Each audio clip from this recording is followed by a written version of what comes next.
ఆస్ట్రేలియాలో వినాయకుడికి మాంసం తినిపించారు. అవును, ఆ న్యూస్ అప్డేట్ ఏంటో ఇప్పుడు ఒకసారి చూద్దాం. హిందువులు పవిత్రంగా పూజించే వినాయకుడికి గొర్రె మాంసం తినిపించారు.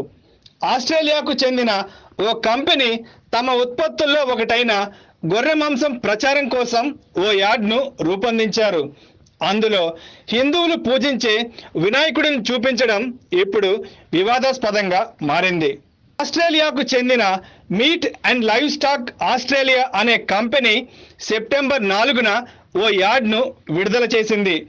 వి లవ్ అవర్ ల్యాంబ్ అనే పేరుతో రిలీజ్ చేసిన ఈ యాడ్లో వినాయకుడితో పాటు జీసస్, బుద్ధ తదితరులు డైనింగ్ టేబుల్ చుట్టూ కూర్చొని భోజనం చేస్తూ ఉంటారు. అందులో గొర్రె మాంసంను చూపిస్తూ దాని గురించి మాట్లాడుకుంటూ ఉంటారు. చివరకు ఈ మాంసం మేమంతా తినొచ్చు అని చెప్పడంతో ఈ యాడ్ ముగుస్తుంది.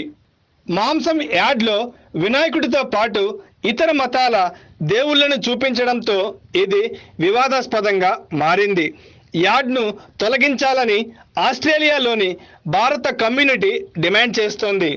సోషల్ మీడియాలోనూ దీనిపై దుమారం రేగింది. ఇక ఈ వివాదంపై ఆ సంస్థ మార్కెటింగ్ మేనేజర్ ఆండ్రూ హోనీ స్పందించారు.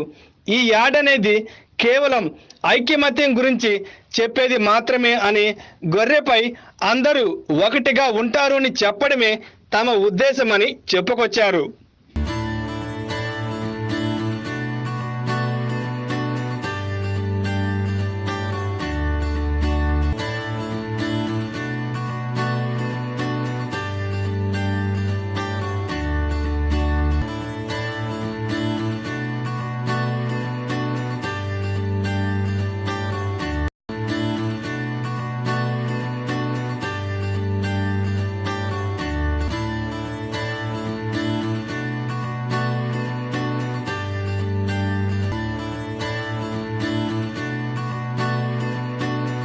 ఫ్రెండ్స్, ఇలాంటి లేటెస్ట్ న్యూస్ అప్డేట్స్ కోసం వెంటనే మా యూట్యూబ్ ఛానల్ను సబ్స్క్రైబ్ చేసుకోండి.